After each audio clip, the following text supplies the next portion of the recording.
Bonjour communauté de coups critiques, ici Kim et aujourd'hui on part explorer les sombres secrets des pactes mystérieux de la classe des occultistes dans Donjons Dragons 5e édition, version 2024. Donc que vous soyez fascinés par l'idée de conclure un pacte avec une entité d'un autre monde ou que vous cherchiez à libérer des sorts puissants tout en brandissant une arme imprégnée de magie, l'occultiste est une classe qui mêle puissance brute et une touche d'intrigue occulte. Donc, dans cette vidéo, on va plonger dans les nouveautés apportées par la mise à jour de 2024, les mécaniques repensées, les pactes encore plus immersifs et les subtilités qui rendent cette classe si unique. Donc, préparez vos grimoires, affûtez votre Eldritch Blast et laissez-moi vous guider à travers les ombres du multivers pour découvrir ce qui rend le Warlock si emblématique et captivant dans cette nouvelle édition. Les occultistes sont en quête de connaissances cachées dans la trame du multivers. Ils commencent souvent leur quête de pouvoir magique en fouillant dans les livres de savoir interdits, en se livrant à des invocations destinées à attirer le pouvoir d'êtres extraplanaires ou en recherchant des lieux de pouvoir où l'influence de ces êtres peut être ressentie. En un rien de temps, chaque occultiste est entraîné dans un pacte contraignant avec un puissant patron. S'appuyant sur les connaissances anciennes d'êtres tels que les anges, les archifées, les démons, les diables, les sorcières et les entités extraterrestres du royaume lointain, les occultistes rassemblent les secrets obscurs pour renforcer leur propre pouvoir. Donc, les occultistes considèrent leurs patrons comme des ressources, comme des moyens d'atteindre le pouvoir magique. Certains occultistes respectent, voire vénèrent ou même aiment leurs patrons. Certains les servent à contre-cœur. Et certains cherchent à saper leur patron tout en exerçant le pouvoir que leurs patrons leur ont donné. Donc, une fois le pacte conclu, la soif de connaissance et de pouvoir d'un occultiste ne peut pas être étanchée par de simples études. La plupart des occultistes passent leur journée à rechercher un plus grand pouvoir et des connaissances plus approfondies, ce qui implique généralement une sorte d'aventure. La mécanique unique de magie du pacte de l'occultiste présente plutôt une approche inédite du lancement de sorts et leurs invocations surnaturelles en font l'une des classes les plus personnalisables du jeu. Ce large degré de personnalisation permet de jouer plusieurs occultistes d'une partie à l'autre sans que ces derniers se ressemblent entre eux. Donc, l'occultiste est sans doute la classe de lanceur de sorts la plus simple à jouer.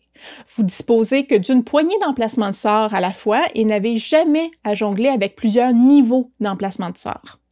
Les occultistes bénéficient également du sortilège de dégâts le plus puissant du jeu qui leur donne une option solide et fiable pour infliger des dégâts entre les gros sorts. Donc, pour jouer un occultiste, la base, premièrement, le dé de vie est un D8, ce qui est plutôt bon pour un lanceur de sorts à temps plein. Donc, les constructions de personnages qui attaquent en mêlée, qui viennent avec le pacte de la lame, peuvent être difficiles, toutefois, surtout avec une armure légère uniquement.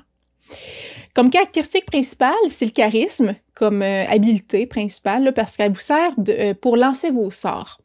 Vous pouvez aussi investir en dextérité et ou en constitution. Pour la dextérité, les occultistes qui se battent en mêlée ont besoin de 14 de dextérité pour augmenter leur classe d'armure, mais le pacte de la lame utilise le charisme pour l'attaque et les dégâts. Donc, vous n'avez pas besoin d'une grande dextérité pour soutenir vos armes.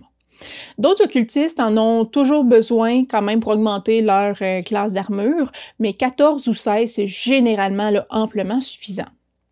Pour la constitution, tout le monde a besoin de points de constitution pour avoir des points de vie.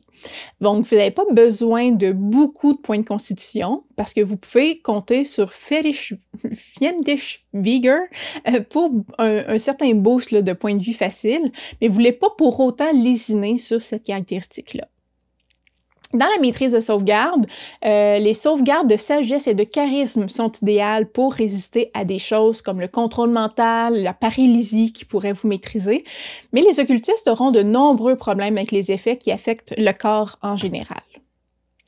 Au niveau des maîtrises de compétences, on parle d'une armure légère et des armes simples, qui sont quand même acceptables pour la classe, parce que la plupart des occultistes, ils vont pas utiliser d'armes, mais la liste des compétences est un peu frustrante. Donc, vous obtenez 2 compétences et l'accès à quelques compétences de face, là, liées au charisme, mais la plupart de vos compétences non liées à la face sont basés sur l'intelligence, ce qui n'est pas une caractéristique que vous avez tendance à augmenter.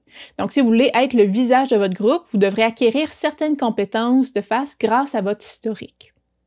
Au niveau de l'équipement de départ, l'occultiste commence avec une armure de cuir, une faucille, 2 dagues, un focus arcanique, qui est soit une orbe, un livre occulte, un pack de savants et 15 pièces d'or, ou mettre tout ça de côté pour prendre 100 pièces d'or. Au niveau des habiletés de classe, au niveau 1, vous commencez avec Invocation surnaturelle, donc Eldritch Invocations. Donc, vous avez déterré des invocations surnaturelles, des fragments de connaissances interdites qui vous confèrent une habileté magique durable ou d'autres connaissances, d'autres leçons comme ça. Vous obtenez une invocation de votre choix, comme le Pacte du Tombe, par exemple. Donc, dans les règles du Warlock, de l'occultiste de 2014, un avantage de pacte, comme le pacte de la lame ou le pacte de la chaîne, c'était une habileté distincte que vous receviez au niveau 3 et qui vous accordait une gamme d'habiletés liées à votre patron. Dans les règles de 2024, les avantages de pacte ont été entièrement supprimés. Les habiletés accordées par le patron relèvent désormais de cette habileté-là, l'invocation surnaturelle ou mystérieuse. Alors que dans les règles de 2014, vous étiez limité à un seul avantage de pacte au cours de votre carrière d'occultiste, dans les règles de 2024, votre Warlock peut accéder à tous leurs éléments à mesure que vous progressez à travers les niveaux. Donc, ça signifie qu'en théorie, vous pourriez avoir une arme de pacte via le pacte de la lame, un familier via le pacte de la chaîne et un livre des ombres via le pacte du tombe ou aucun des 3. Donc, les invocations surnaturelles sont un point de décision majeur dans votre construction de personnage. Elles offrent de nombreuses options très puissantes, notamment des options d'occultistes emblématiques comme explosion agonisante et avantage du pacte. Vous obtenez un total de 10 invocations sur 20 niveaux d'occultisme, qui semble beaucoup, mais c'est quand même pas suffisant pour dire que vous prenez tout ce que vous voulez. Le fonctionnement de certaines invocations de l'occultiste a également été mis à jour en 2024. Donc, dans les anciennes règles d'occultisme de 2014, vous pouviez ajouter votre modificateur de charisme aux dégâts que pour le sortilège explosion surnaturelle. Vous pouvez désormais l'appliquer à un certain nombre d'autres sorts, à condition qu'ils infligent des dégâts, comme Toll of the Dead. Vous pouvez également sélectionner ces invocations plusieurs fois lorsque vous ajoutez de nouvelles invocations surnaturelles. En théorie, vous pourriez donc ajouter Agonizing Blast ou Repelling Blast à plusieurs sorts mineurs. Un autre changement majeur en 2024, c'est qu'aucune des invocations surnaturelles ne nécessite l'utilisation d'un emplacement de sort. Vous disposez toujours d'emplacements de sort pour votre magie du pacte, mais il n'alimente plus les invocations que vous recevez de votre patron. Au lieu de ça, les invocations surnaturelles ont été repensées pour être vraiment une forme distincte de pouvoir arcanique pour les occultistes, en plus de leurs habiletés de lancement de sorts standard. Donc, au niveau 1, si on revient aux habilités, vous gagnez aussi Magie du Pacte, donc Pact Magic. Au cours d'une cérémonie occulte, vous avez conclu un pacte avec une entité mystérieuse pour obtenir des pouvoirs magiques. Donc, l'entité est une voix dans l'ombre, dont l'identité n'est pas claire, mais son avantage pour vous est concret, l'habileté de lancer des sorts. Donc, les occultistes ont une forme de magie complètement unique. Contrairement aux autres lanceurs de sorts, vos emplacements de sorts sont tous du même niveau et vous n'en avez qu'une poignée, mais ils se rechargent lors d'un repos court, contrairement à la majorité des autres lanceurs de sorts. Donc, ça signifie que vous devrez compter beaucoup plus sur les sortilèges et utiliser vos sorts de niveau lorsqu'ils peuvent être vraiment efficaces en jeu. Comme la magie du pacte fonctionne différemment des autres sorts, assurez-vous aussi de vérifier les règles de multiclassage avant de vous intéresser aux autres classes de lanceurs de sorts. Au niveau 2, vous allez obtenir Ruse magique, donc Magical Cunning. Vous pouvez effectuer un rite ésotérique pendant 1 minute. À la fin du rite, vous récupérez des emplacements de sorts de magie du pacte dépensés, mais pas plus qu'un nombre égal à la moitié de votre maximum arrondi supérieur. Donc, vous pouvez reprendre maximum la moitié arrondi supérieur du nombre total d'emplacements de sorts que vous avez. Une fois que vous avez utilisé cette habileté-là, vous ne pouvez plus le faire avant d'avoir terminé un repos long. Donc, c'est un ajout majeur qui répond en fait à de nombreuses plaintes que les fans avaient concernant les occultistes qui accumulaient des emplacements de sorts, qui les budgétisaient en raison de la difficulté à les récupérer, à tout le temps faire des repos courts tout le temps. Rendu au niveau 3, vous pouvez faire le choix de votre sous-classe. Donc, la première option dans le guide du joueur de 2024, c'est le Archfey Patron, donc le patron archifée. Votre pacte fait appel au pouvoir des fées sauvages. Lorsque vous choisissez cette sous-classe, vous pouvez conclure un accord avec une archifée comme le prince du givre, la reine de l'air et des ténèbres ou la souveraine de la cour du crépuscule, Tatiana de la cour d'été ou une autre sorcière antique. Donc, vous pouvez également faire appel à un spectre de fées tissant une toile de faveur et de dette. Qui qu'elle soit, ou qu'il soit, qu'importe, votre patron est souvent impénétrable et fantastique. La sous-classe de l'occultiste archivé est entièrement dédiée à Mystep, qui ajoute des effets on pourrait dire des effets cavaliers intéressants lorsque vous vous téléportez et vous permet de lancer Mystep plusieurs fois par jour. Donc, ça peut être amusant pour les occultistes qui prévoient être souvent au corps à corps, donc peuvent utiliser la téléportation pour se déplacer en toute sécurité durant le combat.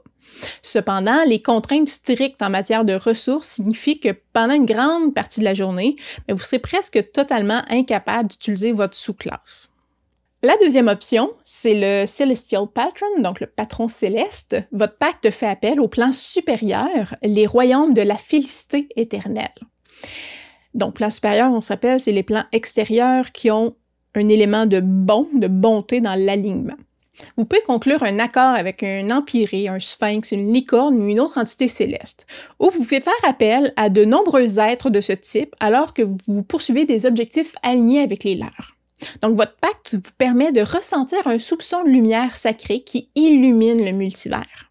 La sous-classe de l'occultiste céleste apporte le rôle de guérisseur à la classe, vous permettant de combler une niche normalement occupée par un clerc ou un druide.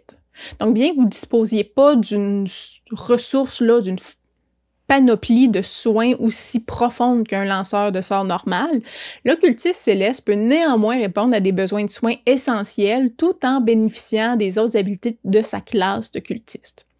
Donc, Celestial Resilience accorde désormais également des points de vie temporaires lorsque vous terminez un nouveau rituel qui se nomme Magic Cunning ou effectuez un short ou long rest, donc un repos court ou un repos long. On pourrait dire qu'à l'opposé, vous avez le choix de sous-classe Fiend Patron, donc on pourrait dire le patron démoniaque. Donc, votre pacte s'étend aux plans inférieurs, donc les royaumes de la perdition. Vous pouvez conclure un pacte avec un seigneur démon comme Démogorgon ou Orcus, ou un archidiable comme Asmodée, ou un damné des fosses, un Balor ou un Yugoloth ou une sorcière de la nuit particulièrement puissante. Donc les objectifs de ce patron sont mauvais, corrompre ou détruire toute chose, vous y compris en fin de compte. Et votre chemin est défini par la mesure dans laquelle vous luttez contre ces objectifs. Donc, c'est simple, c'est efficace. Le Fiend Patron n'offre quasiment rien d'autre que des options qui améliorent les habiletés de combat du démoniste. Cet occultiste dispose de plus d'options de blaster qu'un occultiste classique, mais dépend aussi fortement des dégâts de feu. Donc, envisagez sérieusement le don adepte élémentaire. Ça pourrait vous aider si vous choisissez cette sous-classe-là. Le dernier choix, c'est le Great Hold One Patron. Donc, en choisissant cette sous-classe-là, vous pouvez vous lier à un être innommable du royaume lointain ou à un dieu ancien comme Tarisdun ou le dieu enchaîné ou Zargon, le revenant, Adar, la fin noire ou le grand Cthulhu. Donc, vous pouvez également invoquer plusieurs entités sans vous lier à l'une d'entre elles en particulier. Donc, les motivations de ces êtres sont incompréhensibles et le grand ancien peut être indifférent à votre existence. Mais les secrets que vous avez appris vous permettent néanmoins d'en tirer une étrange magie. Donc, la sous-classe de l'occultisme du grand ancien est un bon généraliste avec un bon mélange de toutes les habiletés de classe. Il semble pas privilégier un rôle en particulier dans le groupe, ce qui vous laisse beaucoup de marge pour construire un occultiste efficace sans être poussé vers un style de jeu, si vous aimez justement pouvoir toucher à ce que vous voulez. Donc, cette sous-classe-là se concentre désormais sur l'utilisation des pouvoirs de votre patron pour maudire vos ennemis avec le Hex, briser leur esprit avec des dégâts psychiques et invoquer des créatures impies pour vous aider au combat. Au niveau 9, vous gagnez l'habilité « Contacter le mécène » ou « Contact Patron ». Auparavant, vous contactiez généralement votre mécène ou votre patron par l'intermédiaire d'un intermédiaire. Donc, désormais, vous pouvez communiquer directement. Vous avez toujours le sort « Contacter » un autre plan de près. Et grâce à cette habileté-là, vous pouvez lancer le sort sans dépenser d'emplacement de sort pour contacter directement votre mécène. Vous réussissez aussi automatiquement le jet de sauvegarde du sort. Donc, il est assurément réussi. Une fois que vous avez lancé le sort avec cette habileté-là, vous ne pouvez plus le faire de cette manière jusqu'à ce que vous ayez terminé un repos long. Thématiquement, c'est génial. Contacter Otherplane, c'est un excellent moyen d'accéder à des informations sur l'intrigue qui pourraient autrement vous être totalement inaccessibles. Au niveau 11, 13, 15 et 17, vous gagnez Arcane Mystique, donc Mystic Arcanium. Donc, votre patron vous accorde un secret magique appelé Arcane. Vous choisissez un sort de sorcier de niveau 6 comme Arcane. Au niveau 11, 13, 15 et 17, vous gagnez Arcane Mystique ou Mystic Arcanium. Votre patron, votre mécène, vous accorde un secret magique appelé Arcane. Donc, vous choisissez un sort d'occultiste, de Warlock de niveau 6 comme Arcane. Vous pouvez lancer votre sort d'Arcane une fois sans dépenser d'emplacement de sort et vous devez terminer un repos long avant de pouvoir le relancer à nouveau de cette manière-là. Donc, Arcane Mystique fonctionne pratiquement de la même manière que pour l'occultiste de 2014. Le seul changement, c'est que lorsque vous avancez au-delà du niveau 11 en tant qu'occultiste, vous pouvez remplacer un de vos sorts d'Arcane par un autre du même niveau. Donc, il s'agissait auparavant d'une habileté facultative connue sous le nom de polyvalence surnaturelle qu'on trouvait dans le Tasha's Cauldron of Everything, mais qui fait désormais partie officiellement de la classe occultiste. Au niveau 19, vous gagnez votre don épique. Donc, dans les règles de 2014, les dons épiques étaient disponibles que pour les maîtres du donjon qui les donnaient au choix aux joueurs. Donc, dans les règles de 2024, les joueurs y ont désormais accès au niveau 19. Les occultistes peuvent choisir parmi les 12 dons épiques proposés, mais Wizard of the Coast recommande d'opter pour le don du destin qui augmente une valeur de caractéristique de 1 jusqu'à 30 maximum. Et lorsque vous ou une autre créature à moins de 18 mètres de vous réussissez ou échouez un test de D20, vous pouvez lancer 2d4 et ajouter ou soustraire le résultat au jet du D20. Donc, une fois que vous avez utilisé ce don-là, vous ne pouvez plus l'utiliser jusqu'à ce que vous ayez terminé un repos court, un repos long ou lors de votre prochain jet d'initiative. Donc, 2d4 donne en moyenne 5. Ajouter plus 5 ou moins 5 à un jet de sauvegarde peut vous sauver ou sauver un allié ou faire rater un jet de sauvegarde à un ennemi. Sur une échelle de D20, 5 signifie qu'il y a 25% de chances que ça ait un impact sur n'importe quel jet donné. Certes, c'est aussi un jet de dés pour vous. Donc, plus le besoin est petit ou l'écart est petit pour être significatif, pour changer le résultat, plus il est sûr d'utiliser votre don. Sur un lanceur de sorts complet où les sorts de sauvegarde constituent une part importante de votre arsenal, c'est quand même une efficacité importante, ce don-là. Le fait que vous puissiez l'utiliser une fois par rencontre aussi est relativement incroyable, là, donc il revient fréquemment. Au niveau 20, vous gagnez Maître occulte, donc Eldritch Master. La ruse magique restaure désormais tous vos emplacements de sorts de magie du pacte. C'est sympathique, mais c'est pas aussi excitant que les habiletés de niveau 20 de la plupart des autres classes. Au niveau des invocations surnaturelles, donc les Eldritch Invocations, dont je parlais là, au début, sans toutes les nommer, parce qu'il y en a quand même beaucoup, notons les 10 plus intéressantes. La première, en ordre totalement aléatoire, là, je tiens à le dire, explosion agonisante, donc Agonizing Blast, est de niveau 2. Donc, choisissez l'un de vos sorts connus qui inflige des dégâts. Vous pouvez ajouter votre modificateur de charisme au jet de dégâts de ce sort. Comme vous pouvez l'ajouter à votre Eldritch Blast, il devient essentiel pour maximiser les dégâts infligés avec le sortilège signature de votre occultiste. On a aussi Vision du diable, donc Devil's Sight, de niveau 2 aussi. Donc, vous voyez normalement dans l'obscurité, qu'elle soit magique ou non, jusqu'à 36 mètres, 120 pieds. Donc, c'est parfait pour explorer les zones d'ombre et ça se synergise bien avec le sort Ténèbres pour les tactiques de combat. Il y a aussi la lame assoiffée, Thirsting Blade, qui nécessite le pacte de la lame, et c'est une incantation de niveau 5. Donc, vous pouvez attaquer 2 fois avec votre arme de pacte lorsque vous effectuez l'action « Attaquer ». C'est indispensable pour les Warlocks là, qui sont vraiment axés sur le combat au corps à corps. Il y a aussi Buveur de vie, Life Drinker, qui nécessite aussi le pacte de la lame, et c'est une invocation de niveau 9. Donc, une fois par tour, lorsque vous frappez une créature avec votre arme de Pâques, vous pouvez infliger 1 des 6 dégâts nécrotiques, psychiques ou radiants supplémentaires, à votre choix, à la créature, et vous pouvez dépenser un de vos dés de points de vie pour le lancer et récupérer un nombre de points de vie égal au résultat de votre modificateur de constitution. Donc, ça rend vos attaques de mêlée encore plus puissantes et s'associe parfaitement là, avec Thirsting Blade. Il y a aussi la lance Eldritch, donc Eldritch Spear de niveau 2. Donc, choisissez un de vos sorts d'occultistes connus qui inflige des dégâts et a une portée de 3 mètres ou plus, donc 10 pieds ou plus. Lorsque vous lancez ce sort-là, la portée augmente d'un nombre de mètres égal à 30 fois votre niveau de sorcier. Donc, en étendant la portée de Eldritch Blast, pour pas le nommer, ça donne au Warlock une portée incomparable pour infliger des dégâts constants à distance.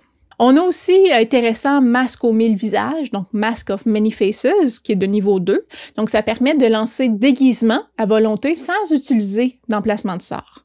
Donc, ça offre une utilité immense pour le jeu de rôle et l'infiltration, facilitant la manipulation des situations sociales. On a aussi Armure des Ombres, Armor of Shadows. Vous pouvez lancer Armure de Mage sur vous-même sans dépenser d'emplacement de sort. Donc, ça fournit un boost quand même assez fiable à l'ACA sans sacrifier les emplacements de sort. On a aussi Vigueur Infernale, donc Fiendish Vigor, au niveau 2 aussi. Donc, ça permet de lancer Fausse Vie sur vous-même à volonté sans utiliser un emplacement de sort et vous avez automatiquement le résultat maximal, dis-je, du lancer de dés. Donc, ça fournit des points de vie temporaires pour une meilleure survie. Ensuite, on a Explosion Repoussante, donc Repelling Blast, de niveau 2 aussi. Donc, ça pousse une créature touchée par un de vos sortilèges d'attaque de 3 mètres, donc de 10 pieds. Ça ajoute du contrôle de terrain, ça permettant de garder certains ennemis à distance ou de les repositionner stratégiquement. Finalement, c'est pour ça que je disais à peu près 10, on a les 3 packs classiques qui sont disponibles en invocation. Donc, le pack de la lame, de la chaîne et du tombe qui sont toujours aussi intéressants. Le pack de la lame, c'est qu'en tant qu'action bonus, vous pouvez invoquer une lame de pacte dans votre main. Donc, une arme de mêlée simple ou martiale de votre choix avec laquelle vous vous liez. Ou vous créez un lien avec une arme magique que vous touchez. Donc, vous ne pouvez pas vous lier à une arme magique si quelqu'un d'autre est en harmonie avec elle ou si un autre Warlock est lié à elle. Jusqu'à ce que le lien prenne fin, vous maîtrisez l'arme et vous pouvez l'utiliser comme focus de sort. Donc, chaque fois que vous attaquez avec la lame avec laquelle vous êtes lié, vous pouvez utiliser votre modificateur de charisme pour les jets d'attaque et de dégâts au lieu d'utiliser, dis-je, la force ou la dextérité. Et vous pouvez aussi faire en sorte que la lame inflige des dégâts nécrotiques, psychiques ou radiants ou son type de dégâts normal. Le deuxième type de pack, c'était le pack de la chaîne. Donc, vous apprenez le sort Trouver un familier et pouvez le lancer comme une action de magie sans dépenser d'emplacement de sort. Lorsque vous lancez le sort, vous choisissez une des formes normales pour votre familier ou une des formes spéciales. Donc, là-dedans, on a Diablotin, Pseudo-dragon, Quasi-squelette, Tétard de Slade, Sphinx des merveilles, Lutin ou Serpent venimeux. Donc, vous pouvez regarder l'annexe B là, du bloc de statistiques du livre pour voir les blocs de statistiques. De plus, lorsque vous effectuez l'action « Attaquer », vous pouvez renoncer à une de vos propres attaques pour permettre à votre familier de faire sa propre attaque avec sa réaction. Finalement, on a le pacte du tombe. Donc, en cousant des brins d'ombre, vous invoquez un livre dans votre main à la fin d'un repos court ou long. Donc, ce livre des ombres, que vous déterminez de son apparence, contient une magie surnaturelle à laquelle seul vous pouvez accéder, vous accordant des avantages. Donc, on parle de sortilèges de rituel. Lorsque le livre apparaît, choisissez 3 sortilèges et 2 sorts de niveau 1 portant l'étiquette rituel. Donc, les sorts peuvent être issus de la liste de sorts de n'importe quelle classe et doivent être des sorts que vous n'avez pas déjà préparés. Donc, pendant que ce livre est sur vous, vous avez ces sorts-là choisis, préparés, et ils fonctionnent comme des sorts de Warlock, pour vous. Et vous pouvez aussi vous servir de ce livre-là comme un focus de sorts. Donc, vous pouvez utiliser le livre lorsque vous lancez des sorts au lieu de l'orbe ou l'autre objet que vous auriez utilisé. Donc l'occultiste, une classe relativement nouvelle dans Donjons Dragons, dans la longue histoire de Donjons Dragons, mais c'est également devenu une des classes les plus populaires. Les changements apportés à l'occultiste en 2024 sont assez substantiels et la plupart d'entre eux contribuent grandement à résoudre certains des problèmes majeurs de la classe, en particulier le fonctionnement de la récupération des sorts et les invocations surnaturelles. Donc, en ce sens-là, les changements sont bien accueillis par les fans. Ben donc, c'est ça qui est ça. Voilà, aventuriers de coups critiques. On explorera ensemble les arcanes de l'occultiste, ses pactes mystérieux et ses habiletés uniques dans la nouvelle édition 2024 de Donjons Dragons. Donc, que vous choisissiez de faire un pacte avec un être ancien ou un démon capricieux, cette classe-là offre une profondeur incroyable pour créer des personnages fascinants puis des personnages qui sont puissants. Alors, je serais curieux de savoir en commentaire, c'est quoi le type d'occultiste, de warlock que vous aimez incarner ou que vous allez incarner dans votre prochaine campagne. Donc, est-ce que vous êtes plus du genre à faire un érudit avide de savoir interdit, un rebelle lié à une puissance qu'il comprend pas encore? Donc, j'ai hâte de lire vos commentaires comme à chaque fois. Et si cette vidéo-là vous a plu, ben n'oubliez pas de laisser un petit pouce en l'air, de vous abonner à notre chaîne pour avoir plus de contenu et activer la cloche aussi pour rien manquer, savoir quand on sort des vidéos. Donc, merci de m'avoir accompagné pendant ce moment parmi les ténèbres et je vous dis à la prochaine. Bye!